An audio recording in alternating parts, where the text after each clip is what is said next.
Professeur Godin, que pouvez-vous nous dire sur le suivi d'une polyarthrite rhumatoïde actuellement?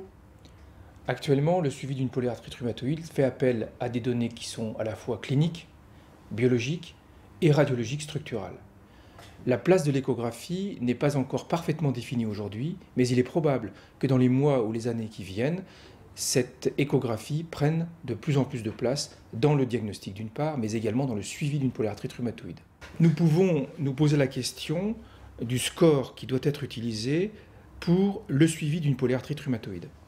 Il y a un excellent article de Peter Mandel qui a été publié en 2011 et qui a étudié 14 articles différents faisant appel justement au scoring articulaire dans la polyarthrite rhumatoïde.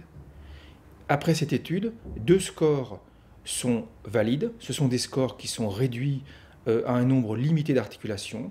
Ces 2 scores sont celui d'Esperanza Naredo qui cote 12 articulations, 6 articulations de chaque côté, à savoir les poignets, les MCP2 droite et gauche, les MCP3 droite et gauche, les 2 genoux, les chevilles et les coudes.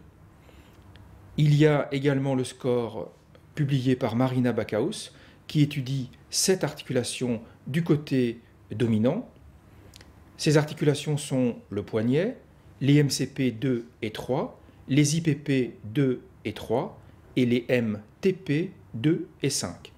Ce score est d'autant meilleur qu'il évalue également les 7 articulations contralatérales. Il y a un article publié par Hammer en 2011 qui compare différents scores articulaires dans la polyarthrite rhumatoïde.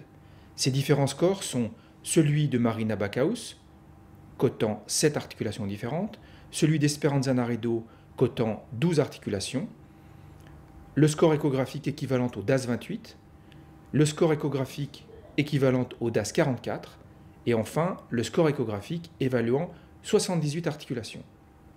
Ces 5 scores ont été comparés sur une population de 20 patients polyarthritiques, répondeurs inadéquats au méthotrexate, qui allaient être traités par adalimumab. Ces patients sont âgés de 53 ans en moyenne et ont une durée de la maladie d'environ 7 ans et demi. Il s'agissait, sans surprise, de 15 femmes, 70% étaient porteuses de facteurs rhumatoïdes positifs et les patientes étaient traitées par de petites doses de corticoïdes en moyenne, 7,5 mg par jour de prednisone. Le suivi échographique et clinique a été fait à M0, M1, M3, M6 et M12. L'échographie a été conduite dans des conditions très strictes, dans la même pièce, à la même température, après un repos initial d'environ 30 minutes et en aveugle bien sûr du résultat clinique. On peut se rendre compte sur ce tableau que ce soit en mode B ou que ce soit en mode Doppler, que ce soit avant mise sous adalimumab ou après mise sous adalimumab, les scores sont alors en gras. Vous voyez la reproductibilité interobservateur qui est excellente. Que l'on prenne le score en mode B sur 7 articulations et qu'on le compare au score de 12 articulations, 28, 44 ou 78. Et il en est de même pour tous les scores. En mode Doppler, c'est la même chose. Avant ou après traitement en gras, vous voyez que la reproductibilité interobservateur est excellente et permet de se focaliser sur des scores explorant peu d'articulations, 7, voire 14, ou 12 articulations. Un autre point important est d'étudier la sensibilité au changement de ces différents scores. Vous voyez sur ces 2 tableaux l'évolution des scores 7 articulations, 12, 28, 44 ou 78, en fonction des examens échographiques effectués à l'entrée dans l'étude à 1 mois, 3 mois, 6 mois ou 12 mois. Sur le tableau du haut figurent les données du mode B, sur le tableau du bas figurent les données du mode Doppler. Eh bien, vous voyez qu'au fur et à mesure du temps, le score cumulé sur cette articulation est diminué d'environ 50%.